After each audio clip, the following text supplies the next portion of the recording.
السلام علیکم ورحمۃ اللہ وبرکاتہ۔ الحمد للہ نحمده ونستعینه ونستغفره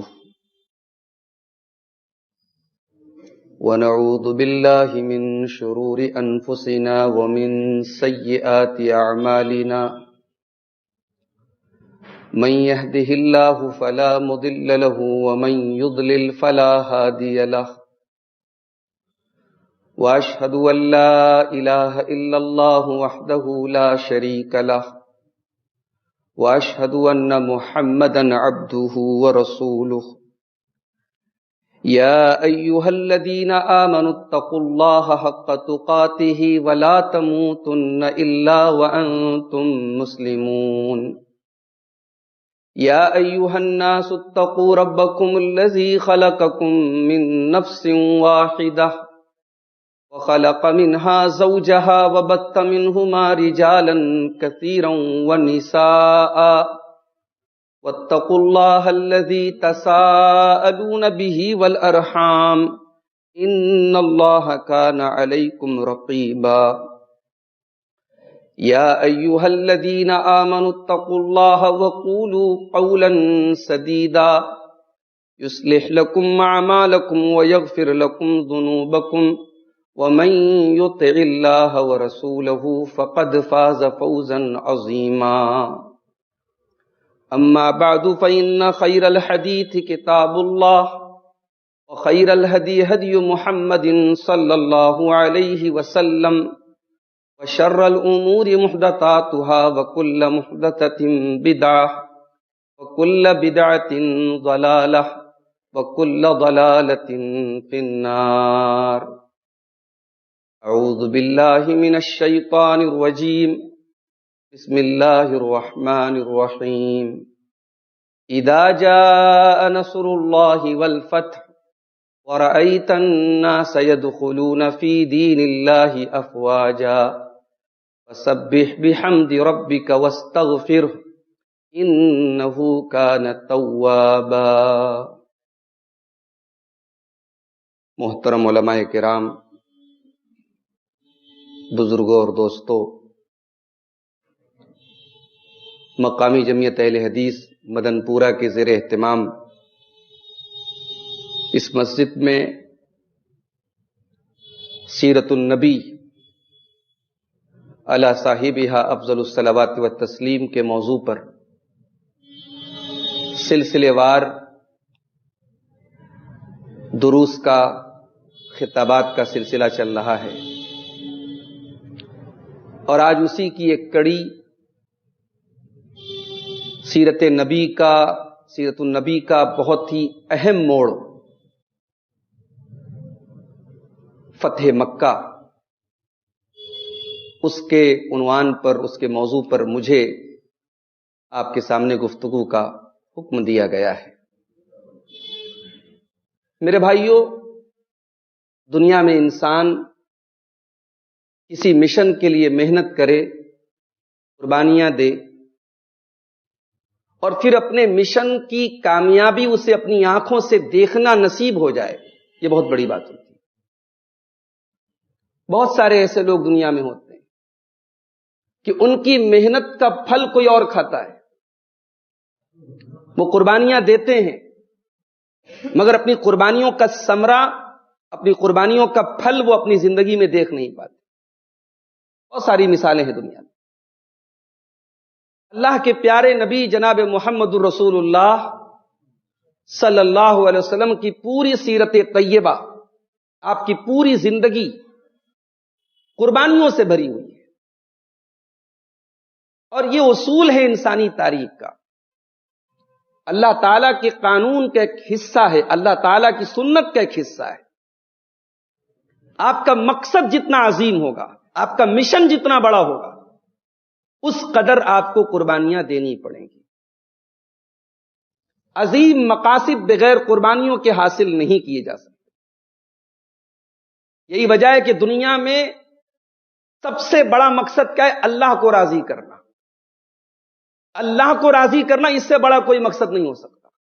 اس مقصد کے لیے بھی آپ کو قربانی دینی پڑے گی۔ اپنی خواہشات کی قربانی دینی پڑی، اس سے بڑی تو کوئی قربانی نہیں۔ قدم قدم پہ آپ کو اپنے نفس کی خواہشوں کو کچلنا پڑے گا، تب اللہ راضی ہوگا۔ اگر آپ اپنی خواہشات کے مطابق زندگی گزار کر کے اللہ کو راضی کرنا چاہتے ہیں تو یہ پاسبل نہیں ہے۔ اللہ نے قرآن میں فرمایا فَأَمَّا مَنْ خَافَ مَقَامَ رَبِّهِ وَنَهَى النَّفْسَ عَنِ الْهَوَىٰ فَإِنَّ الْجَنَّةَ هِيَ الْمَأْوَىٰ، جو اپنے رب کے سامنے کھڑا ہونے سے ڈر گیا اور اپنے نفس کی خواہشات سے اپنے آپ کو روک لیا، اس کا ٹھکانہ جنت ہے۔ تو جنت پانا ہے آپ کو تو اپنے نفس کی خواہشات پر کنٹرول کرنا پڑے گا۔ ہمارے پیارے نبی صلی اللہ علیہ وسلم اللہ کے آخری نبی بن کر کے دنیا میں آئے۔ جب اس رسالت کی ذمہ داری آپ کے کندھے پہ ڈالی گئی تو آپ گھبرا اٹھے۔ آپ کے اوپر جب پہلی وحی کا نزول ہوا، آپ کے دل کی کیفیت کیا تھی، اس کا اندازہ آپ اس سے لگائیں کہ آپ نے اپنی بیوی، اپنی رفیق حیات حضرت خدیجہ سے کہا کہ خشیت علی نفسی، اے خدیجہ مجھے ڈر ہے کہیں میری جان نہ چلی جائے۔ اس وفا شعار اور جانثار بیوی نے اس وقت تسلی دی تھی، کلا واللہ ما یخزیک اللہ ابدا، اے میرے سرتاج اللہ آپ کو کبھی رسوا نہیں کرے گا، اللہ کبھی آپ کو ذلیل نہیں کرے گا۔ اللہ نے رسول بنایا ہے، اللہ یہ مشن آپ کے ذریعے پورا کروائے گا۔ آپ تو غریبوں کے مسیحا ہیں، انک لتصل الرحم وتکسب المعدوم وتقری الضیف وتعین علی نوائب الحق، اے میرے سرتاج آپ بیکاروں اور بے سہاروں کے سہارا ہیں، یتیموں کے ماوا ہیں، غلاموں کے ملجا ہیں، مہمانوں کے مہمان نواز ہیں، رشتہ داروں کے ساتھ حسن سلوک کرتے ہیں، اللہ آپ کو ذلیل نہیں کرے گا، یہ مشن اللہ تعالیٰ پورا کروائے گا۔ اور حضرت خدیجہ اپنے چچا زاد بھائی حضرت ورقہ بن نوفل کے پاس لے کے گئی۔ ورقہ بن نوفل نصرانی تھے، کرسچن تھے، توحید پر تھے۔ انہوں نے انجیل کا مطالعہ کیا تھا، انہوں نے فوراً کہا کہ یہ وہی نبی ہے جن کا ذکر تورات اور انجیل میں ہے، اور کہا کہ کاش میں وہ وقت دیکھتا جب آپ کی قوم آپ کو نکالے گی آپ کے وطن سے، کاش میں اس وقت موجود ہوتا تو میں آپ کی مدد کرتا۔ تو اللہ کے نبی نے کہا تھا اب مخرجیہم، میری قوم کے لوگ مجھے نکالیں گے؟ یعنی اللہ کے رسول کے لیے یہ امپاسبل بات تھی۔ پوری قوم کے دلارے تھے آپ، پوری قوم کی آنکھوں کے تارے تھے آپ، ان سے بڑا سچا، آپ سے بڑا سچا، آپ سے بڑا امانتدار ان کی نظر میں کوئی نہیں تھا۔ پھر آپ کا اپنا ایک خاندانی اسٹیٹس تھا، عبداللہ کے بیٹے تھے آپ، عبد المطلب کے پوتے تھے آپ، خاندان بنی ہاشم کے چشم و چراغ تھے آپ، ایک خاندانی اسٹیٹس، پھر آپ کا اپنا ذاتی کیریکٹر، آپ کا اپنا کردار، مکہ کے چہیتے تھے آپ نے کہا مجھے لوگ نکال دیں گے، کہاں آپ کو نکال دیں گے؟ اور پھر چشم فلک میں وہ منظر بھی دیکھا میرے ساتھی، اس مکہ میں محمد رسول اللہ کا سجدہ کرنا دوبھر ہو گیا، نماز پڑھنا دوبھر ہو گیا آپ کا۔ آپ نماز پڑھ رہے، کوئی بدبخت آتا ہے اور آپ کے گردن پر لا کے گندگی ڈال دیتا ہے۔ آپ نماز پڑھ رہے ہیں، کوئی بدبخت آتا ہے اور آپ کا گلا دبانے کی کوشش کرتا ہے۔ آپ اور آپ کے صحابہ کے لیے مکہ کی سرزمین تنگ ہو گئی۔ اب پھر اللہ تبارک و تعالیٰ کو منظور تھا کہ مکہ سے 480 کلومیٹر دور ایک شہر، وہ شہر اس وقت کوئی تاریخی اہمیت کا حامل نہیں تھا، وہ ایک چھوٹا موٹا شہر تھا، 2 پہاڑیوں کے بیچ میں تھا، کھجوروں کی کھیتی وہاں ہوتی تھی، اس جگہ کو یثرب کہا جاتا تھا۔ اس شہر کو اللہ تبارک و تعالیٰ کو وہ اس کا مقدر چمکانا تھا، شہر یثرب کو مدینۃ الرسول بنانا تھا۔ اللہ تبارک و تعالیٰ نے اس شہر میں ایسے افراد کو پیدا کیا جنہوں نے نبی سے وعدہ کیا، پیمان کیا مینا کی گھاٹیوں میں کہ اے نبی آپ کے وطن والے آپ کو نکال دیں، ہم آپ کا ساتھ دینے کے لیے تیار ہیں، ہمارے ماں باپ آپ کے لیے، ہماری اولادیں آپ کے لیے، ہمارے جان و مال آپ کے لیے حاضر ہیں۔ ابھی آپ انصار مدینہ کی قربانیوں کے بارے میں سیرت النبی میں پڑھے میرے بھائی تو آنکھیں اشکبار ہو جاتی ہیں۔ بڑی دوپہر کے ٹائم میں جب نبی کی ہجرت کا وقت آیا اور مدینہ والوں کو یہ پیغام ملا کہ اللہ کے نبی آنے والے ہیں، وہ دوپہر کے ٹائم ڈیلی نکل کر کے کھلے آسمان کے نیچے کڑی دھوپ میں وہ اپنے ماتھے پر اپنے سر پہ ہاتھ رکھ کے صرف انتظار تکتے تھے کہ محمد رسول اللہ کب تشریف لائیں گے۔ وارے محبت، وارے عقیدت، وارے وارفتگی اور جب نبی اکرم مدینہ میں آئے تو ان کے وہ جھوم اٹھے خوشی سے، ان کی بچیوں نے ترانے گائے، طلع البدر علینا من ثنیات الوداع، کہ وہ تو 14ویں کا چاند ہمارے بیچ میں طلوع ہو گیا۔ تو نبی نے وہ سفر بھی طے کیا میرے پیارے صاحب۔ سنا ہوگا آپ نے اس سیرت کی سیریز میں ہجرت کا جب بیان ہوا ہوگا، آپ نے سنا ہوگا کہ وہ ہجرت کا سفر بھی حضرت عمر فاروق کی ذہانت اور دور اندیشی تھی کہ انہوں نے ہمارے کیلنڈر کے لیے بنیاد بنایا ہجرت کے سفر کو۔ ہجرت کا سفر وہ نبی کی سیرت کا ایک بڑا ہی ٹرننگ پوائنٹ ہے۔ وہاں سے سیرت النبی ایک نئے موڑ میں داخل ہوتی ہے۔ ہجرت کے بعد بدر کا میدان آتا ہے، ہجرت کے بعد احد کا میدان آتا ہے۔ تو نبی نے ہجرت کی میرے ساتھی۔ اب نبی نے جب اپنا وطن چھوڑا ہوگا تو کس کلیجے سے چھوڑا ہوگا وہ ذرا آپ تصور کیجیے۔ نبی اکرم نے جب آخری نظر مکے کی طرف ڈالی تھی، اللہ اکبر، آپ نے کہا تھا انک لاحب البلاد الی، اے مکہ تو مجھے بہت عزیز ہے، بہت پیارا ہے، بہت محبوب ہے، میں تجھے چھوڑ کے نہیں جانا چاہتا تھا، تیرے باشندوں نے مجھے یہاں جینے نہیں دیا، تیرے باشندوں نے مجھے یہاں سے نکلنے پر مجبور کیا۔ یہ دل کا کرب تھا محمد رسول اللہ صلی اللہ علیہ وسلم کا، جو ہجرت کے موقع پر نکلا تھا۔ مگر اللہ کے نبی ہجرت کر کے مدینہ پہنچے، وہاں انصار مدینہ نے آپ کا استقبال کیا، وہاں پھر جانثاروں اور وفاداروں کی ایک فوج آپ کو ملی، پھر بدر کی لڑائی ہوئی، پھر احد کی لڑائی ہوئی، پھر خندق کی لڑائی ہوئی، ہزاروں صحابہ کرام ان جنگوں میں شہید ہوئے۔ یہ قربانیاں کیا یہ رائے گاں چلی گئی؟ نہیں، 8 سال کے اندر ان قربانیوں نے اپنا رنگ دکھایا، شہداء کا خون رنگ لایا۔ اور سن 6 ہجری میں پیارے نبی صلی اللہ علیہ وسلم نے خواب دیکھا۔ آپ نے خواب دیکھا کہ آپ اور آپ کے صحابہ خانہ کعبہ میں داخل ہو رہے ہیں اور آرام سے عمرہ کر رہے ہیں، طواف کر رہے ہیں، عمرہ کر رہے ہیں، اور اس کے بعد اپنے اپنے بال کٹوا رہے ہیں، بال موڑ رہے ہیں، کاٹ رہے ہیں۔ اب جب آپ نے یہ خواب دیکھا، آپ نے صحابہ کرام کو بتایا کہ میں نے ایسا خواب دیکھا ہے۔ نبی کا خواب تو وحی ہوتا ہے، نبی کا خواب تو سچا ہوتا ہے۔ صحابہ کرام خوش ہو گئے، تیاری کی گئی، احرام باندھا گیا، عمرہ کی نیت سے نکلے، حدیبیہ پہ روک دیا گیا۔ کوئی ہتھیار لے کے نہیں نکلے، کوئی لڑنے کے مقصد کے لیے نہیں نکلے، عمرہ کے لیے نکلے ہیں، مگر کافروں نے روک دیا، نہیں صاحب آپ کو عمرہ کرنے نہیں دیں گے۔ وہ سارے واقعات بھی آپ نے سنے ہوں گے اس دروس کے سلسلے میں۔ پھر حدیبیہ کے مقام پر صلح ہوتی ہے، اور یہ جو صلح ہوتی ہے، بظاہر اس صلح میں مسلمانوں کو ڈاؤن کیا گیا، لیکن یہ صلح قرآن کہتا ہے کہ انا فتحنا لک فتحا مبینا۔ اس صلح کے بعد جب سورہ فتح نازل ہوئی تو اللہ نے کہا کہ اے نبی ہم نے آپ کو فتح مبین عطا کی۔ حضرت عمر فاروق رضی اللہ تعالیٰ جیسا جینیس آدمی وہ ماننے کو تیار نہیں ہے۔ حضرت عمر حضرت ابو بکر سے کہتے ہیں اے ابو بکر کیا ہم حق پر نہیں ہیں؟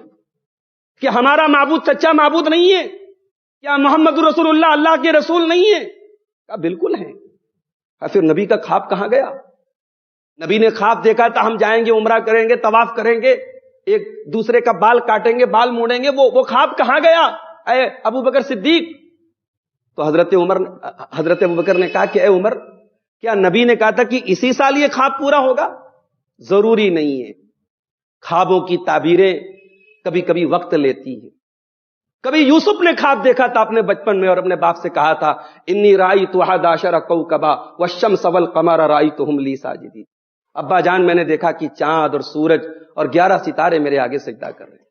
باپ نے کہا تھا لا تقصص رؤیاک علی اخوتک، باپ پیغمبر تھے، باپ یعقوب تھے، باپ سمجھ گئے کہ میرا بیٹا ایک سچا خواب دیکھ رہا ہے۔ کہا بیٹا اپنا یہ خواب اپنے بھائیوں کے سامنے بیان مت کرنا ورنہ تیرے بھائی تیرے خلاف چال چلے۔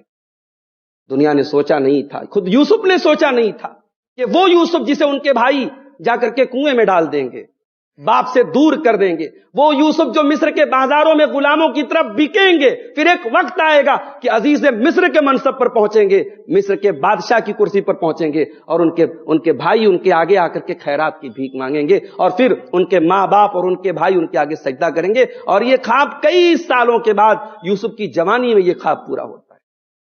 تو خوابوں کی تعبیریں کبھی کبھی ٹائم لیتی ہیں میرے ساتھ۔ حضرت ابو بکر نے کہا خواب پورا ہوگا، گھبراؤ نہیں۔ اور اگلے سال سن 6 ہجری میں صلح حدیبیہ ہوئی، اللہ کے پیارے نبی اور صحابہ کرام ریٹرن لوٹ گئے، عمرہ نہیں کیا۔ سن 7 ہجری میں پھر عمرہ کیا آپ نے، حضرت عمر فاروق کہتے ہیں کہ مجھے اتنی شرمندگی ہوئی اپنی اس جلد بازی پر، وہ جو جلد بازی میں نے جو الفاظ کہے تھے، میں بڑی نیکیاں انہوں نے کی، صحابہ کرام تو صحابہ کرام، ہم اور آپ تو گناہ کر کے بھی نہیں سوچتے کہ ہم نے گناہ کیا اس کے کفارے کے طور پر کچھ صدقہ خیرات کر دیں۔ صحابہ کرام کی زبان سے بھی اگر کبھی کوئی نامناسب بات نکل جاتی تھی، یہ بخاری کی روایت ہے، حضرت عمر نے اپنے اس غلطی کو محسوس کرتے ہوئے انہوں نے بہت صدقہ خیرات کیا، بڑی نیکیاں کی کہ یہ بات مجھے نہیں کہنی چاہیے۔ تو صلح حدیبیہ جو ہے میرے پیارے ساتھی، یہ فتح مکہ کی بنیاد ہے۔ صلح حدیبیہ میں جو صلح کے پوائنٹس تھے، جو بندو تھے صلح کے، جو صلح نامے پر جو باتیں لکھی گئی، اس میں ایک بات یہ لکھی گئی کہ 10 سال تک اللہ کے نبی کے درمیان اور قریش کے درمیان جنگ بند رہے گی، جنگ نہیں ہوگی۔ ایک پوائنٹ یہ لکھا گیا کہ اگر کوئی بھی مسلمان اپنے ولی کی اجازت کے بغیر، مکہ میں کوئی مسلمان ہوتا ہے، اپنے گارجین کی اجازت کے بغیر محمد رسول اللہ کے پاس آئے گا، اسے ریٹرن کرنا پڑے گا۔ ایک پوائنٹ یہ لکھا گیا کہ اگر کوئی مسلمان مشرک ہو گیا، اسلام کو چھوڑ دیا اور وہ مکہ والوں کے پاس چلا گیا، مکہ والے اسے ریٹرن نہیں کریں گے۔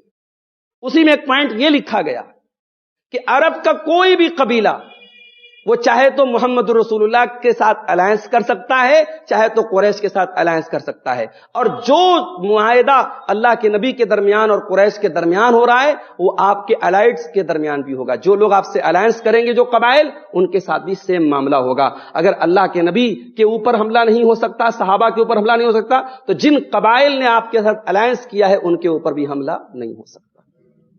یہ اس صلح نامہ میں درج کیا گیا۔ اب یہ صلح ہو گئی۔ اب یہاں ذرا غور کیجیے گا، صلح کے بعد اس صلح کو اللہ تعالیٰ نے کہا کہ انا فتحنا لک فتحا مبینا، اے نبی ہم نے آپ کو فتح مبین دی۔ یہ کیسی فتح تھی؟ یہ تم بظاہر تو مسلمان ڈاؤن ہو گئے تھے، یہ فتح اس اعتبار سے تھی، یہ پہلا موقع تھا جب قریش کے لوگوں نے محمد رسول اللہ کو اور آپ کے ساتھیوں کو سویکار کیا تھا، ان کے وجود کو تسلیم کیا۔ ابھی تک تو وہ مانتے ہی نہیں تھے، مسلمانوں کے وجود کو ماننے کو تیار نہیں تھے۔ یہ صلح بتا رہی تھی کہ اب انہوں نے اس طاقت کو بہرحال قبول کیا کہ نہیں ہے، ایک طاقت ہے، ایک یونٹ ہے، ہمیں اس کو ماننا پڑے گا۔ اور پھر یہ دعوت و تبلیغ کا ایک بہترین موقع مل گیا۔ جنگ بند ہو گئی، اب صاحب مشرکوں کے ساتھ لین دین بھی ہو رہا ہے، معاملات بھی ہو رہے ہیں، دعوت و تبلیغ بھی ہو رہی ہے۔ اب اس دوران بڑی تیزی میں لوگوں نے اسلام قبول کیا۔ اور پھر 2 سال کے بعد سن 8 ہجری میں ایک معاملہ ایسا ہوا کہ جس سے فتح مکہ کی بنیاد پڑی۔ ہوا کیا کہ ایک قبیلہ تھا جس کا نام تھا خزاعہ۔ یہ قبیلہ اس نے الائنس کیا مسلمانوں کے ساتھ، اور ایک قبیلہ تھا بنو بکر، ان لوگوں نے الائنس کیا مشرکین کے ساتھ۔ اب بنو بکر میں اور بنو خزاعہ میں پہلے سے پرانی لڑائی چلی آ رہی تھی، اب الائنس تو ہو چکا تھا دونوں کا، ایک کا مسلمانوں کے ساتھ ہوا، ایک کا کافروں کے ساتھ ہوا۔ تو بنو بکر والوں نے راتوں رات، ایک جگہ تھی مقام وتیر، وہاں پہ ان لوگوں نے حملہ کر دیا خزاعہ والوں کے اوپر، اور اتفاق سے جب حملہ کیا اس وقت وہ تہجد کی نماز پڑھ رہے تھے، تہجد کی نماز کی حالت میں انہوں نے حملہ کیا، اور اس حملے میں قریش کے لوگوں نے بھی سپورٹ کیا، انہوں نے ہتھیار وغیرہ ان کو مہیا کرائے، ان کا ہر طریقے سے سپورٹ کیا۔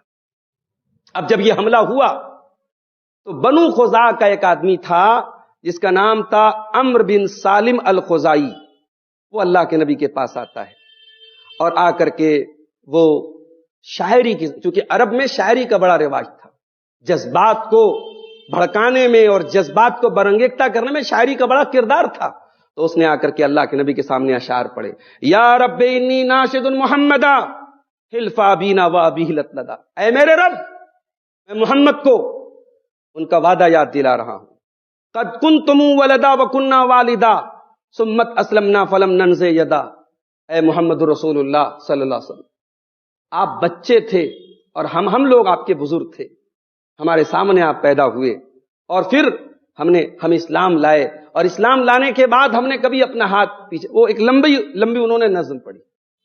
آج تو بڑے عجیب و غریب فتوے نکل رہے ہیں۔ ابھی آج ایک صاحب کا فتویٰ میں نے پڑھا کہ پروگراموں کے شروع میں جو ہمارے اہل حدیثوں کے بعد جلسوں میں نعتیں پڑھی جاتی ہیں یا حمدیہ کلام پڑھا جاتا ہے، اس پر بھی بدعت کا فتویٰ لگ رہا ہے۔ اللہ رحم کرے۔ یعنی بعض لوگ کیا ہوتے ہیں، عقیدہ اور منہج کی سختی کے نام پہ وہ ادب کیا ہے، ذوق کیا ہے، ان تمام چیزوں سے بھی محروم ہو جاتے ہیں۔ بھئی ایک مثبت شاعری، ایک اچھی شاعری، نبی نے اس کی تائید کی ہے۔ حسان بن ثابت رضی اللہ تعالیٰ عنہ اللہ کے نبی کی تائید میں اشعار پڑھتے تھے، مشرکین کی ہجو کرتے تھے، نبی نے ان کی تائید کی ہے۔ مگر آج کل عجیب و غریب معاملہ چل رہا ہے، بعض لوگ اتنے خشک مزاج ہیں، نہ ان کے اندر ادب ہے، نہ ادب کا ذوق ہے، نہ شعر و شاعری کی سمجھ ہے، تو سب فتوے لگا رہے ہیں، سب حرام ہے، یہ بدعت ہے۔ کچھ نہیں تو پروگراموں کے شروع میں نعت پڑھنا بھی بدعت ہے۔ اب یہاں دیکھیے کہ عربوں کے اندر شاعری گھٹی میں پڑی تھی ان کی۔ وہ آدمی آ کر کے اگر یہ بات اگر نثر میں کہتا تو شاید اتنا اثر پیدا نہ ہوتا، وہ نظم میں کہہ رہا ہے، شاعری میں۔ اللہ کے نبی کو آپ کا ایگریمنٹ یاد دلا رہا، اور آخری شعر اس کا کہتا ہے ہم بیتونا بالوتیر حجدا وقتلونا رکعا وسجدا۔ اے اللہ کے نبی، ان لوگوں نے مقام وتیر پہ جب ہم پہ حملہ کیا، ہم تہجد پڑھ رہے تھے، ہم رکوع کی حالت میں تھے، ہم سجدے کی حالت میں، ہمارے اوپر انہوں نے حملہ کیا۔ اب ظاہر ہے نبی اکرم کا مزاج شروع سے یہ تھا، مظلوم کی مدد کرنا ہے۔ ابھی آپ کی نبوت کے پہلے کا معاملہ تھا، جب آپ کے خاندان کے لوگوں نے ایک حلف الفضول کے نام سے ایک معاہدہ کیا تھا۔ جب ایک آدمی باہر کا کوئی آدمی مکہ میں آیا تھا اور مکہ کے ایک بدبخت نے اس کے ساتھ بے ایمانی کی تھی، اس کے مال کو لوٹ لیا تھا، تو اس نے جب آواز لگائی تھی اور اللہ کے نبی کے خاندان کے لوگوں نے اور آپ کے چچا لوگوں نے، سب لوگوں نے مل کر کے، تمام قبیلے کے لوگوں نے مل کر کے ایک معاہدہ کیا جس کو حلف الفضول کہا جاتا ہے، تو اللہ کے نبی بھی اس معاہدے میں شامل تھے۔ اور آپ بعد میں کہا کرتے تھے اگر اسلام کے بعد بھی وہ معاہدہ کوئی میرے سامنے لائے گا میں اس کا سپورٹ کروں گا۔ تو نبی کا ایک مزاج تھا میرے بھائی، اور نبی نے یہ مزاج ہمیں بھی دیا ہے، ہمیشہ ظالم کے خلاف کھڑے رہنا اور مظلوم کے ساتھ کھڑے رہنا۔ کبھی ظالم کی حمایت مت کرنا، اگر مظلوم کی مدد نہیں کر سکتے تو کم سے کم مظلوم کے خلاف کوئی ایکشن مت لینا۔ ظالم کے خلاف مظلوم کی مدد، یہ اسلام ہمیں سکھاتا ہے۔ اور اسی لیے اللہ کے نبی فرماتے واتق دعوت المظلوم، مظلوم کی بد دعا سے بچو، فإنہ لیس بینہ وبین اللہ حجاب، مظلوم کی بد دعا اور اللہ کے بیچ میں کوئی رکاوٹ نہیں۔ مظلوم کا دین کیا، اس کا ایمان کیا ہے، اس کا مذہب کیا ہے، یہ میٹر نہیں کرتا، مظلوم ہے، اور اللہ کے مظلوم کی آواز سنی جاتی ہے۔ تعاونوا علی البر والتقوی ولا تعاونوا علی الاثم والعدوان، شریعت ہمیں مزاج دیتی ہے ہمیشہ نیکی اور تقوی کے کاموں میں ایک دوسرے کی مدد کرو، اور ہمیشہ گناہ اور زیادتی کے کاموں میں ایک دوسرے کی مدد مت کرو۔ نبی نے کہا اے سالم نصرت یا عمرو بن سالم، اے عمرو بن سالم جاؤ، تمہاری ضرور مدد کی جائے گی۔ لا نصرنی اللہ الا انصر بنی کعب، اگر میں تمہارے قبیلے کے لوگوں کی مدد نہیں کروں گا اللہ میری مدد نہیں کرے گا، جاؤ میں ضرور تمہاری مدد کروں گا۔ اس کے بعد اللہ کے نبی نے آسمان میں دیکھا ایک بدلی آئی، آپ نے فرمایا ان هذه السحابة لتستحل بنصر بنی کعب، یہ آسمان کی بدلی آئی ہے، یہ بنی کعب کی مدد لے کر کے آئی ہے، بنو کعب کی مدد کی جائے گی۔ اب اس کے بعد اللہ کے نبی صلی اللہ علیہ وسلم نے تیاری شروع کر دی کہ اب ایگریمنٹ تو ٹوٹ گیا، ایگریمنٹ ہوا تھا کہ 10 سال تک جنگ نہیں ہوگی، اور دونوں فریق ایک دوسرے کے خلاف بھی جنگ نہیں کریں گے اور ایک دوسرے کی الائنس کے خلاف بھی جنگ نہیں کریں گے، معاہدہ تو ٹوٹ گیا۔ اب نبی نے اندر ہی اندر صحابہ سے کہا کہ ایک لشکر تیار کرو۔ ادھر ابو سفیان جو قریش کے سردار تھے، ابھی اسلام نہیں لائے تھے، ابو سفیان بعد میں اسلام لے آئے، صحابی رسول ہیں، حضرت معاویہ کے والد ہیں، ابھی تو وہ قریش کے لیڈر تھے، ابھی اسلام نہیں لائے تھے۔ ابو سفیان اب اندازہ ہو گیا کہ یار کام تو بہت گڑبڑ ہو گیا، معاہدہ ٹوٹ گیا، اب ہو سکتا ہے کہ اللہ کے پیارے نبی کوئی ری ایکشن کرے۔ ابو سفیان مدینہ آئے، مدینہ آنے کے بعد سب سے پہلے تو ان کی بیٹی تھی نبی کے گھر میں، ان کی بیٹی ام حبیبہ، ام المومنین حضرت ام حبیبہ اللہ کے نبی کی زوجہ محترمہ تھی، تو وہ آئے اور جیسے ہی اپنی بیٹی کے کمرے میں پہنچے اور بستر پر بیٹھنے لگے، بیٹی نے بستر کی چادر جو تھی وہ طے کر کے کنارے کر دی۔ بڑا ناراض ہوئے، کہا کہ بیٹی یہ بستر میرے لائق نہیں تھا یا میں اس بستر کے لائق نہیں تھا؟ کہا کہ یہ رسول اللہ کا بستر ہے، وَأَنْتَ مُشْرِكٌ نَجِسٌ، آپ مشرک ہیں، ناپاک ہیں، رسول کے بستر پر میں آپ کو بیٹھنے کی پرمیشن نہیں دے سکتا۔ اللہ اکبر۔ ظاہر ہے کہ ام حبیبہ تھی تو بیٹی نا، بیٹی اور باپ کی محبت تو نہیں ختم ہو گئی، مگر اسلام نے کیسی دلوں کی دنیا کیسی بدلی ہے میرے پیارے ساتھیوں، اسی کو شریعت میں ولا اور برا کہا جاتا ہے۔ کہ دوستی اس سے رکھنی ہے جس سے اللہ نے دوستی رکھنے کا حکم دیا ہے۔ نبی کے صحابہ نے اسلام اور ایمان کے رشتے سے بڑا کوئی رشتہ نہیں رکھا۔ ام حبیبہ اپنے سگے باپ سے کہہ رہے ہیں کہ یہ نبی کا بستر اور آپ ناپاک ہے، میں نہیں بیٹھنے دوں گی آپ کو۔ کہا کہ میرے بات تو بہت بگڑ گئی ہے، بڑی برائی تجھے لاحق ہو گئی ہے۔ اس کے بعد ابو سفیان اللہ کے رسول کے پاس آئے، بڑی ریکویسٹ کرنے لگے، منتیں کرنے لگے، جی حضوری کرنے لگے۔ اللہ کے نبی نے کوئی جواب نہیں دیا۔ پھر ابو بکر صدیق کے پاس آئے، ان سے بھی ریکویسٹ کی، انہوں نے کہا نہیں، جب رسول کوئی جواب نہیں دے رہے میری طرف سے کوئی جواب نہیں ملے گا۔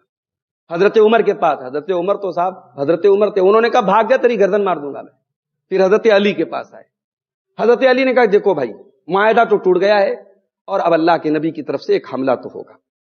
اللہ کے نبی صلی اللہ علیہ وسلم اس معاہدے کو آپ لوگوں نے توڑا ہے، یہ رسول کا معاملہ ہے، اس معاملے میں ہم کچھ نہیں بولیں گے۔ حضرت علی نے یہ جواب دیا۔ اس کے بعد اللہ کے نبی نے لشکر تیار کرنا شروع کیا اور آپ دعا کر رہے تھے۔ کیا دعا کر رہے تھے؟ اللہم خذ العیون والاخبار عن قریش حتی نبقتها فی بلاد۔ اے اللہ قریش تک ہمارے اس حملے کی خبریں نہ پہنچے، کوئی جاسوس نہ پہنچے، کوئی خبریں نہ پہنچے، یہاں تک کہ قریش کے گھر میں گھس کر کے ہم ان کے اوپر حملہ کریں۔ یہ نبی کی دعا تھی اور اللہ تعالیٰ نے یہ دعا قبول کی۔ ایک صحابی تھے، ان کا نام تھا حاطب بن ابی بلتع رضی اللہ تعالیٰ، ان کے بال بچے مکہ میں رہتے تھے، ان کا کوئی وہاں خاندان بھی نہیں تھا، بال بچے مکہ والوں کے انڈر میں تھے۔ تو انہوں نے یہ سوچا کہ بڑا اچھا موقع ہے، میں اگر مکہ والوں کو، قریش کے لوگوں کو اگر اس حملے کی رپورٹ دے دوں، اس کی خبر بھجوا دوں تو وہ میرا احسان مانیں گے اور میرے بال بچوں کی حفاظت کریں گے۔ چنانچہ حالانکہ وہ بدری صحابی تھے، جلیل القدر صحابی تھے، مگر بال بچے کی محبت میں پگھل گئے اور انہوں نے ایک خط میں مکہ والوں کو اللہ کے نبی کے حملے کی اطلاع دے کر کے ایک عورت کو وہ خط دے کر کے انہوں نے بھیج دیا۔ ادھر انہوں نے اس عورت کو خط دیا، ادھر اللہ تعالیٰ نے آسمان سے حضرت جبریل علیہ السلام کو بھیجا اللہ کے نبی کے پاس کہ یہ خبر لیک ہو رہی ہے اور ایک عورت کے ذریعے خط بھیجا جا رہا ہے۔ اللہ کے نبی صلی اللہ علیہ وسلم نے حضرت علی کو، حضرت مقداد کو، دو صحابہ کو بھیجا اور کہا کہ جاؤ فلاں مقام روضۃ الخاک ایک جگہ ہے، وہاں وہ عورت ملے گی، اس کے پاس ایک لیٹر ہوگا، وہ لے کر کے آؤ۔ اب یہ دونوں جب گئے، اس عورت سے کہا، اس نے انکار کیا، کہا کہ اگر تو نہیں دے گی تو تیرا کپڑا اتار دیں گے۔ تو اس نے پھر وہ لیٹر نکالا۔ وہ لیٹر جب مدینہ میں آیا تو اللہ کے نبی نے بلایا حضرت حاطب کو۔ حضرت حاطب نے کہا کہ اللہ کے نبی انی لمؤمن باللہ ورسولہ، اے اللہ کے نبی میں کوئی کافر مرتد نہیں ہو گیا ہوں، میرے ایمان پر شک نہ کیجیے اللہ کے نبی، میں اللہ پر ایمان رکھتا ہوں، رسول پر ایمان رکھتا ہوں۔ اے اللہ کے نبی بات اتنی ہے کہ قریش کے پاس میرے بال بچے ہیں اور وہاں ان کو بچانے والا، ان کی حمایت کرنے والا میرا کوئی رشتہ دار نہیں ہے، بس اپنے بال بچوں کی محبت میں نے یہ اسٹیپ اٹھایا ہے۔ اے اللہ کے نبی میں معذرت چاہتا ہوں۔ حضرت عمر فاروق بڑے غصے میں آئے، انہوں نے کہا دانی اضرب عنق ھذا المنافق، اے اللہ کے نبی مجھے اجازت دیجیے اس منافق کی گردن مار دوں۔ اللہ کے نبی نے کہا اے عمر تمہیں معلوم ہے یہ کون ہے؟ یہ بدری صحابی ہے۔ اے عمر وما یدریک یا عمر لعل اللہ قد اطلع علی اہل بدر، اے عمر تمہیں معلوم ہے اللہ تبارک و تعالیٰ نے اہل بدر کی طرف جھانک کے کہا ہے کہ اے ملو ما شئتم فقد غفرت لکم، اے اہل بدر تم جو چاہے کرو میں نے تم کو بخش دیا۔ یہ بدری صحابہ کا مقام تھا۔ صحابہ کرام میں بھی کیٹیگرائزیشن تھا، جو صحابہ بدری صحابہ تھے ان کو بہت، یعنی ان کا ایک الگ لیول تھا، ان کی ایک میرٹ تھی۔ بدری صحابہ کا بڑا اونچا مقام تھا۔ اللہ کے نبی نے کہا کہ اے عمر یہ بدری صحابی ہیں۔ اس موقع پر سورہ ممتحنہ کی آیتیں اتری، جائیے گھر موقع ملے نا سورہ ممتحنہ کا مطالعہ کیجیے گا۔ سورہ ممتحنہ کی شروع کی آیتیں اتری، اس میں اللہ تعالیٰ نے تنبیہ کی کہ جو اللہ کے رسول کے دشمن ہیں، اللہ کے دشمن ہیں، ان سے تم دوستی کر رہے ہو، ان کو تم خط بھیج رہے ہو، ان کے ساتھ خطوں کی دعوت کر رہے ہو۔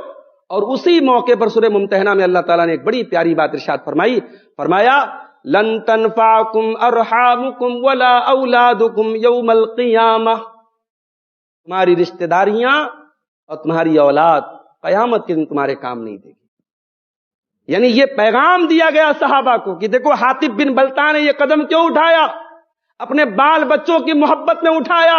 اے مومنوں کان کھول کر کے سن لو، کبھی بال بچوں کی محبت میں آ کر کے کوئی ایسا قدم مت اٹھانا جو اللہ کو ناراض کرنے والا ہو۔ یہ بال بچے کل قیامت کے دن تمہارے کام نہیں آئیں گے۔ اس وقت آپ کے مدن پورہ میں اور خاص طور سے اگر ہم بات کریں، ایک خاندان میں کئی میتیں ہمارے سامنے ہوئی، ہمارے کئی بزرگ ہماری آنکھوں کے سامنے جا رہے ہیں۔ یہ موتیں بھی میرے بھائیوں ہمیں ایک سبق دیتی ہیں۔ کل تک ایک باپ تھا بچوں کو بڑا عزیز تھا، اس کی دوا کا، اس کے علاج کا، اس کی ضرورتوں کا اس کے بچے بڑا خیال رکھتے تھے. مگر وہی باپ جب انتقال کر جاتا ہے تو کیا ہے کوئی بیٹا جو یہ کہے کہ نہیں یہ میرا باپ ہے، اسے مجھے میرے پاس رہنے دو؟ اس کی ڈیڈ باڈی کو کوئی روکتا نہیں ہے. اسے جتنی بھی محبت ہو اسے لے جا کر کے ہم سپرد خاک کر دیتے. اور جب سپرد خاک کرتے ہیں، قبر میں جب اس کو ڈالتے ہیں، مٹی دیتے ہیں، ہاتھ جھاڑ کے چلے آتے ہیں. یہی انجام میرا بھی ہونا ہے، یہی انجام ہم سب کا ہونا ہے میرے ساتھی.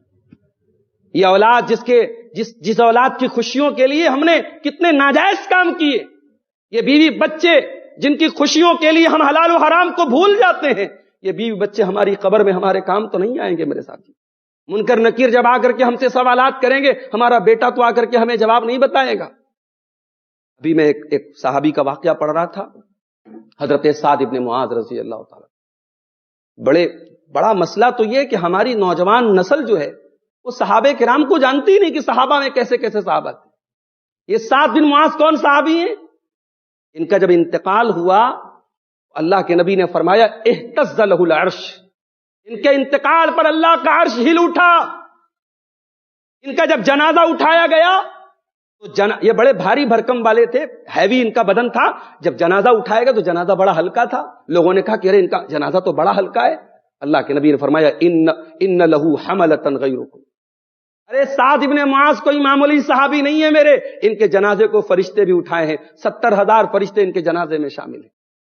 ان کا انتقال ہوا تو آسمان والے خوش ہو گئے، آسمان کے دروازے ان کے لیے کھول دیے گئے. سعد ابن معاذ کا جب انتقال ہوا میرے ساتھی، جب ان کو قبر میں اتارا گیا، سنن نسائی کی صحیح روایت ہے، مسند احمد کی صحیح روایت ہے، جب قبر میں اتارا گیا اللہ کے پیارے نبی کا چہرہ بدل گیا. ہمارے یہاں تو ہم تو جنازوں میں بھی جاتے ہیں تو صاحب ہمارے چہروں پہ مسکراہٹ رہتی ہے. تو ہمارے دل اتنے سخت ہو گئے کہ قبرستان میں بھی ہمارے چہروں پر مسکراہٹ رہتی ہے. ہم ایک روٹین، بھائی ٹھیک ہے میت ہو گئی چلو مٹی دے کے چلے آتے، بس ایک روٹین ہے. قبرستان جا کر کے بھی ہمیں موت یاد نہیں آتی، آخرت یاد نہیں آتی. ہم یہ نہیں سوچتے یہ انجام کل ہمارا بھی ہونا ہے. آج لوگ اس کی مٹی دے رہے، کل ہماری مٹی دیں گے. اور ضروری نہیں ہے کہ 70 سال ہونے کے بعد لوگ ہماری مٹی دیں گے. اسی قبرستان میں بہت سارے جوانوں کے جنازے بھی ہم نے دیکھے ہیں، جوانوں کی مٹی بھی ہم نے دی ہے.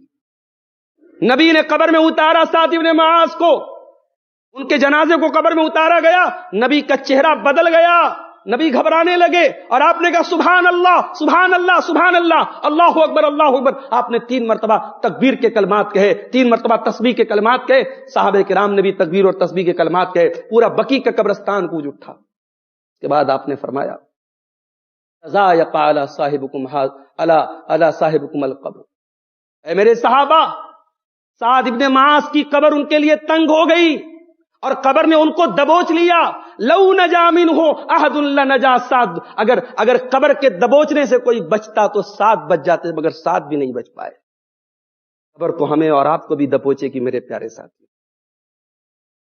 بڑے نیک، بڑے متقی، بڑے پرہیزگار آپ ہیں، لیکن قبر کا دبوچنا تو آپ کے ساتھ بھی ہوگا. ٹھیک ہے عذاب قبر کا معاملہ وہ تو ایمان اور عمل کے ساتھ ہوگا، مگر قبر سب کو دبوچے گی. اس حدیث کی شرح میں علماء نے لکھا ہے قبر سب کو دبوچے. اگر کوئی بچتا تو اللہ کے نبی نے کہا سعد ابن معاذ بچ جاتے. تو آج تو ہم مردوں کو دفنا رہے تب بھی ہمیں موت یاد نہیں آ رہی ہے. یہ بات یہاں سے نکلی کہ اللہ تعالیٰ نے کہا لن تنفعکم ارحامکم ولا اولادکم یوم القیامہ، تمہاری رشتہ داریاں اور تمہارے بچے قیامت کے دن تمہارے کام نہیں آئیں گے. اس کے بعد اللہ کے نبی مکہ سے 10,000 صحابہ کرام کا لشکر لے کر کے نکلے. مدینہ سے جواب نکلے 10,000 کا لشکر تھا. پھر مدینہ کے آؤٹ سائڈر جو قبائل تھے 2,000 کے قریب وہ بھی اس میں ایڈ ہو گئے، تو تقریباً 12,000 کا یہ لشکر مکہ سے مدینہ سے مکہ کے لیے نکلا. ایک ہفتے میں مکہ سے قریب ایک جگہ پڑتی ہے مر الزہران، وہاں انہوں نے پڑاؤ ڈالا. رمضان کا مہینہ تھا. چاہے اسلامی تاریخ میں بڑے اہم واقعات ہوئے رمضان کے مہینے، بدر کی لڑائی رمضان میں ہوئی اور یہ فتح مکہ کا واقعہ بھی رمضان میں ہوا. غالباً یہ 19 یا 20 رمضان کی بات ہے. جب مر الزہران میں آپ نے پڑاؤ ڈالا ہے تو نبی اکرم کی حکمت عملی دیکھیے. نبی نے ہمیں ایک درس یہ بھی دیا ہے کہ اللہ تبارک و تعالیٰ سے دعا تو کرنا ہے، مگر حکمت عملی، اسٹریٹجی اور ترکیب اپنانا اور دماغ لگانا اور اپنی عقل اور اپنی حکمت کو استعمال کرنا، یہ بھی ایک مومن کے لیے بہت ضروری ہے. جب اللہ کے نبی نے مر الزہران میں پڑاؤ ڈالا، آپ نے کہا جتنے لشکر میں لوگ ہیں سب لوگ آگ جلائیں۔ 12,000 لوگوں نے آگ جلائی۔ اب 12,000 لوگوں نے جب آگ جلائی ہے اور مکہ والوں نے یہ منظر دیکھا ہے تو ان کے ہوش اڑ گئے۔ حضرت ابو سفیان اور بدیل ابن ورقہ، یہ 2 لوگ تھے وہاں کے، یہ لوگوں نے جب اس آگ کو دیکھا، بدیل ابن ورقہ نے کہا کہ لگتا ہے خزاع کے لوگ آ گئے کیا ہم سے بدلہ لینے کے لیے؟ ابو سفیان نے کہا نہیں، یہ خزاع کے لوگ اتنی بڑی تعداد نہیں ہے، یہ ہزاروں کا مجمع، اتنی بڑی تعداد میں یہ لشکر آیا ہے، یہ کوئی اور معاملہ ہے۔ اس کے بعد حضرت ابو سفیان رضی اللہ تعالیٰ عنہ نبی اکرم کے چچا حضرت عباس کے پاس آتے ہیں اور کہتے ہیں کہ اگر میں، حضرت عباس ان سے کہتے ہیں چونکہ ان سے پرانی دوستی تھی، حضرت عباس اور ابو سفیان کی پرانی دوستی تھی، تو حضرت عباس نے کہا کہ اے ابو سفیان اب تو ایمان لے آؤ، اب تو مسلمان ہو جاؤ۔ کہا کہ پتہ نہیں میری جان محفوظ رہے گی کہ نہیں؟ کہا نہیں، میں گارنٹی لیتا ہوں، میں تم کو پناہ دیتا ہوں۔ اب ابو سفیان کو لے کر کے جب حضرت عباس پہنچے ہیں مسلمانوں کے لشکر کے پاس، تو جو دیکھ رہا ہے ابو سفیان۔ حضرت عمر نے کہا ارے یہ ابو سفیان اللہ کا دشمن۔ حضرت عباس نے کہا خبردار، کوئی ان کو ہاتھ نہیں لگائے گا، میں نے ان کو پناہ دی۔ اب جب حضرت عباس حضرت ابو سفیان کو اللہ کے رسول کے پاس لے کے آئے تو نبی اکرم نے ابو سفیان سے کہا ابو سفیان، کیا ابھی وہ وقت نہیں آیا کہ تو پہچان جائے کہ اللہ کے سوا کوئی معبود نہیں؟ کہا کہ ہاں بات صحیح کہہ رہے، اللہ کے سوا کوئی اور معبود ہوتا تو آج مجھے بچاتا، آج ہمیں بچاتا، آج اتنا بڑا لشکر لے کر کے آپ مکہ پر آئے، ہمارے معبودوں نے تو کچھ نہیں کیا۔ تو میں تو گواہی دیتا ہوں کہ اللہ کے سوا کوئی معبود نہیں۔ کہا کہ کیا تم گواہی دیتے ہو کہ میں اللہ کا رسول ہوں؟ کہا کہ اس کے بارے میں مجھے تھوڑا سا شک ہے۔ دیکھیے ابو سفیان جو تھے وہ لیڈر تھے، اپنی قوم کے سپریم تھے، اتنی آسانی سے ہار مان لینا، ڈاؤن ہو جانا، سرنڈر کر دینا ان کی فطرت میں نہیں لکھا تھا۔ انہوں نے کہا نہیں، اس کے بارے میں تھوڑا سا ڈاؤٹ ہے۔ حضرت عباس نے کہا اے ابو سفیان، ہوش کے ناخن لو، ابھی بھی اگر تم ہوش کے ناخن نہیں لوگے تو تمہاری زندگی نہیں بچے گی۔ ابو سفیان نے کلمہ پڑھا، اسلام لائے، اور کوئی یہ نہ کہے کہ وہ اس موقع پر ایمان لائے تو پھر ان کا ایمان کمزور تھا۔ تاریخ کی کتابیں ہمیں بتاتی ہیں کہ ابو بکر صدیق کے دور میں جب رومیوں سے جنگ ہوئی تھی، یرموک کی جنگ، اس جنگ میں بڑی بہادری کے ساتھ حضرت ابو سفیان لڑے تھے۔ ابو سفیان بھی لڑے تھے اور ان کے بیٹے حضرت معاویہ بھی لڑے تھے۔ ہمارا ایمان اور عقیدہ اپنی جگہ ثابت اور قائم ہے کہ جو لوگ نبی پر ایمان لائے اور ایمان پر اس دنیا سے گئے وہ صحابہ کرام ہیں، اور ہر صحابی ہمارے نزدیک قابل احترام ہے۔ اس لیے حضرت ابو سفیان کے تعلق سے اگر کسی کے دل میں کوئی غبار ہے وہ نکال دے۔ اچھا، جب ابو سفیان ایمان لے آئے، حضرت عباس نے کہا اللہ کے نبی، ابو سفیان بڑے آدمی ہیں، بڑے لوگ سماج میں بڑے رہنا چاہتے، بڑپن چاہتے ہیں، کہا اللہ کے نبی ان کو کوئی اونچا مقام دے دی۔ آپ نے کہا جاؤ، اعلان ہے میرا، من دخل دار ابی سفیان فہو آمن، جو ابو سفیان کے گھر میں چلا گیا اس کو امان ہے۔ اب ابو سفیان جب واپس مکہ آئے ہیں اور اللہ کے نبی اپنے صحابہ کرام کے ساتھ جب مکہ میں داخل ہوئے، اللہ اکبر، وہ منظر بھی کیا منظر تھا، ہم تو تاریخ کے پنوں میں پڑھتے ہیں میرے ساتھی، لیکن ہم یہ سوچتے ہیں کبھی کبھی کہ جب نبی اپنے 10,000 12,000 صحابہ کرام کے جب ان کے جلو میں اور ان کے بیچوں بیچ صحابہ کرام آ گئے، بیچ میں اللہ کے نبی ہیں، کیا منظر رہا ہوگا، کیا ہیبت رہی ہوگی۔ اور پھر نبی اکرم کی کیفیت کیا تھی۔ دنیا کے لوگ جب کسی شہر کو فتح کرتے ہیں فاتحانہ شان سے داخل ہوتے ہیں، جنگیں کرتے ہیں، قتل و خون خرابہ کرتے ہیں، اللہ کے نبی مکہ میں داخل ہو رہے ہیں، کوئی تلوار نہیں چلی۔ انصار کا جھنڈا حضرت سعد بن عبادہ کے ہاتھ میں تھا، سعد بن عبادہ جوش میں تھے، کیونکہ نبی سے تو محبت کرتے تھے نا، سب کو پتا ہے اسی مکہ سے میرے نبی کو نکالا گیا ہے۔ سعد بن عبادہ نے بڑے غصے بڑے جوش میں کہا الیوم یوم الملحمہ، آج خون خرابے کا دن ہے، آج تکا بوٹی ہوگی، آج گردنیں کٹیں گی۔ نبی نے ان کے ہاتھ سے جھنڈا لے لیا، کہا نہیں، الیوم یوم المرحمہ، آج رحمت کا دن ہے، آج معافی کا دن ہے۔ الیوم تعظم الکعبہ، آج کعبے کو اس کا صحیح مقام دیا جائے گا، آج قریش کی عزت نیلام نہیں ہوگی۔ اور آپ نے وہ جھنڈا ان کے ہاتھ سے لے کے ان کے بیٹے قیس ابن سعد کو دیا۔ 10,000 صحابہ کرام کے بیچ میں اللہ کے نبی چل رہے ہیں، نہ ماتھے پر کوئی غرور ہے، نہ فاتحانہ شان ہے، گردن جھکی ہوئی ہے، اور آپ کی ٹھڈی، آپ کی داڑھی جو ہے آپ کے سینے سے لگی ہے، اور آپ کی زبان پر تسبیح کے کلمات ہیں، اللہ کی تسبیح کے کلمات پڑھتے ہوئے آپ خانے کعبہ میں داخل ہوتے ہیں۔ اور سب سے پہلا کام آپ کیا کرتے ہیں؟ اپنے نواسے حضرت علی بن ابی العاص کو بھئی ہمیں دو نواسوں کے نام پتا، حسن و حسین کے نام پتا، یہ تیسرا نواسا کہاں سے آ گیا؟ یہ بھی بڑی تاریخ کی بڑی بے رحمی ہے کہ ایک مخصوص فکر جو ہے وہ ہماری تاریخ میں آ گئی.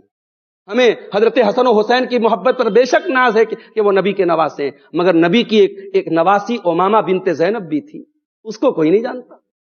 نبی کا ایک نواسا علی بن ابی العاص بھی تھا جو آپ کی بڑی بیٹی زینب کا بیٹا تھا، اس نواسے کو کوئی نہیں جانتا. نبی نے اپنے اس نواسے کو گود میں لیا تھا اور خانے کعبہ سے ایک ایک بت کو آپ گراتے چلے جا رہے تھے، اور جال حق و زہق الباطل ان الباطل کان زہوقا، یہ آیتیں آپ پڑھتے چلے جا رہے تھے. سارے بتوں کو آپ نے گرا دیا. پھر خانے کعبہ کے اندر آپ داخل ہوئے اور خانے کعبہ کے دروازے کو اندر سے بند کیا آپ نے. اندر ان کمبختوں نے ابراہیم اور اسماعیل علیہ السلام کی تصویریں رکھی تھی، اور ان تصویروں میں یہ دکھایا گیا تھا کہ ابراہیم اور اسماعیل یہ پانسے کے تیر چلا رہے ہیں. جو عرب میں ایک طریقہ تھا اپنی قسمت کا حال معلوم کرنے کا، وہ پانسے کے تیر نکالتے تھے. تو ابراہیم اور اسماعیل کو وہ کام کرتے ہوئے دکھایا گیا. اللہ کے نبی نے ان تصویروں کو بھی ڈسٹرائے کیا، برباد کیا، اور آپ نے کہا اللہ کی لعنت ہو ان لوگوں کے اوپر. ابراہیم اور اسماعیل تو اس عمل سے بالکل پاک اور محفوظ تھے. اور پھر آپ نے خانے کعبہ کے اندر 2 رکعت نماز بھی پڑھی، اور پھر اس کے بعد آپ باہر نکلے. خانے کعبہ کے دروازے پر کھڑے ہیں آپ، اور قریش کے لوگ صف لگا کر کے کھڑے ہیں. آپ نے کہا اے یا معاشر قریش، اے قریش کے لوگوں، کیا امید ہے تمہیں آج مجھ سے؟ ظاہر ہے ایک لمحے کے لیے ان کی نظروں میں وہ سلوک تو گھوم گیا ہوگا نا جو انہوں نے اس نبی کے ساتھ کیا. بہت زیادہ پرانی بات تو نہیں تھی. 8 سال پہلے اسی خانے کعبہ کے سامنے انہوں نے اس نبی کے ساتھ کیا کیا سلوک کیا تھا، ظلم و ستم کی کون کون سی داستانیں انہوں نے لکھی تھی، کیا ان کو معلوم نہیں تھا؟ مگر آج بھیگی بلی بنے ہوئے کہتے ہیں اخن کریم وابن کریم. اے محمد، آپ بڑے شریف باپ کے بڑے شریف بیٹے ہیں، شریف بھائی ہیں آپ، ہمیں آپ سے اچھی امید ہے. آپ نے فرمایا جاؤ محمد رسول اللہ، آج کسی سے انتقام نہیں لیں گے. اگر آپ انتقام لے لیتے تو شاید انتقام لینا غلط تو نہ ہوتا، اسلام نے تو انتقام لینے کی اجازت کی ہے. مگر آپ انتقام لے لیتے تو دنیا کے اور فاتحین میں اور محمد اکرم کے بیچ میں کیا فرق رہ جاتا؟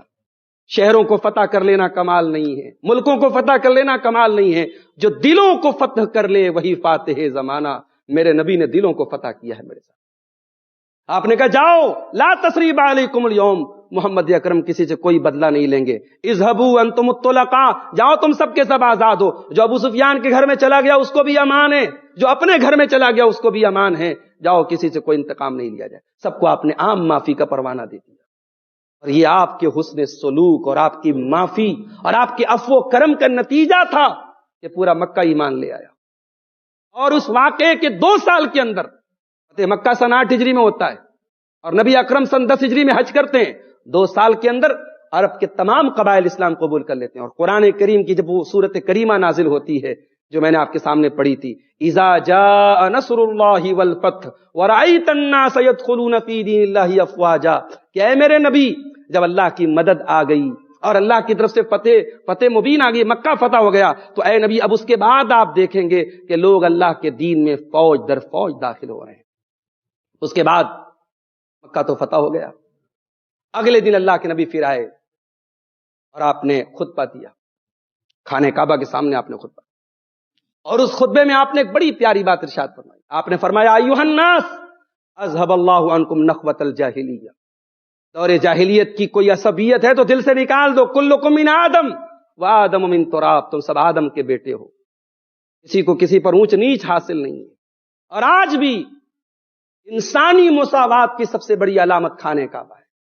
کبھی آپ عمرہ کرنے گئے ہوں گے، جاتے ہوں گے، دیکھا ہوگا آپ نے، ہم انڈین ہیں، کوئی بازو میں افریقن ہے، کوئی امریکن ہے، رنگ و نسل کے بھید بھاؤ کے باوجود سب کی آنکھوں میں آنسو ہے، سب کی زبانوں پر ایک ہی کلمہ ہے، اللہ بندو محتاج و غنی ایک ہوئے، تیرے دربار میں پہنچے تو سبھی ایک ہوئے.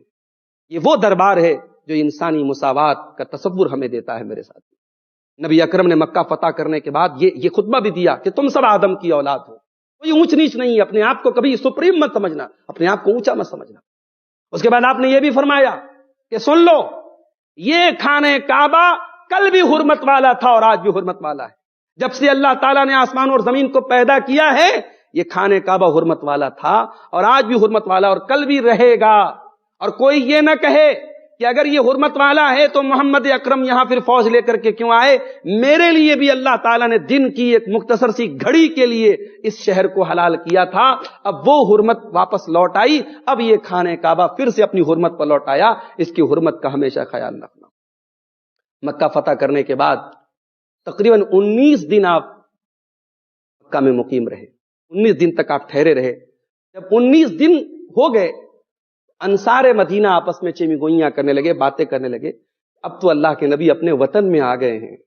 جہاں سے آپ کو نکالا گیا تھا, جس جگہ سے آپ وہاں واپس آ گئے, یہاں آپ کی جائے پیدائش ہے, یہاں آپ پیدا ہوئے, بچپن گزرا یہیں, جوانی یہیں گزری. اب اللہ کے نبی واپس مدینہ نہیں جائیں گے. انصار کے دلوں میں ملال پیدا ہو گیا. انہیں اس بات کی فکر کھانے لگی کہ اب محمد اکرم واپس مدینہ نہیں جائیں گے. آپ نے محسوس کیا, آپ نے کہا, اے انصار مدینہ, المحیا محیاکم والممات مماتکم, اب جینا تمہارے ساتھ ہے, مرنا تمہارے ساتھ ہے. اب مدینہ میرا وطن ہے, اب تمہیں چھوڑ کے ہم کبھی نہیں جائیں گے. 19 دن کے بعد آپ پھر وہاں سے آپ روانہ واپس مدینہ منورہ تشریف لے گئے. تو میرے عزیزوں, یہ فتح مکہ کا مختصر سا واقعہ ہے. اور فتح مکہ کے بعد اب جو وقت ہے 2 سال کا, اس 2 سال کے عرصے میں بڑی تیزی سے لوگوں نے اسلام قبول کیا. اور اس کے 2 ہی سال کے بعد اللہ کے نبی نے حج کیا, اپنی زندگی کا پہلا اور آخری حج, جس کو ہم حجۃ الوداع کہتے ہیں. ہمارے اس دروس کے سلسلے میں آگے جو دروس ہیں انشاءاللہ اس میں حجۃ الوداع کی باتیں بھی آئیں گی. جب یہ سورت کریمہ نازل ہوئی, سورہ نصر جو ہے, اذا جاء نصر اللہ والفتح, تو صحابہ کرام سمجھ گئے کہ اب یہ نبی کی وفات کی خبر ہے.